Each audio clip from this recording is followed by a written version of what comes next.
How to create formulas in Google Sheets. Hi guys, let's get started immediately. Now the first thing you want to do is to be on your Google Sheets.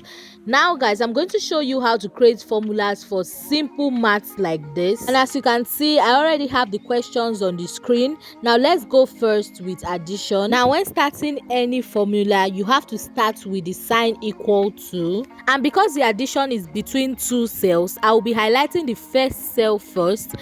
Then I will add my addition symbol and then highlight the second cell. And then go ahead to click on enter and you've gotten the addition between those two cells. Now same thing goes for the subtraction. You want to click on the equal to sign and then you'll be highlighting the first cell.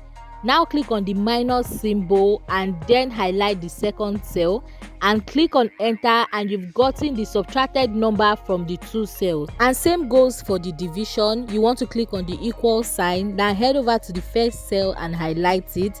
You want to click on your forward slash and then highlight the second cell.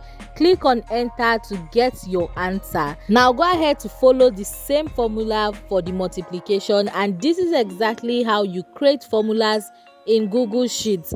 Now if you found this video helpful, you want to click on the subscribe button to subscribe to this YouTube channel for more useful tutorials like this. Now I'll see you in my next video. Bye.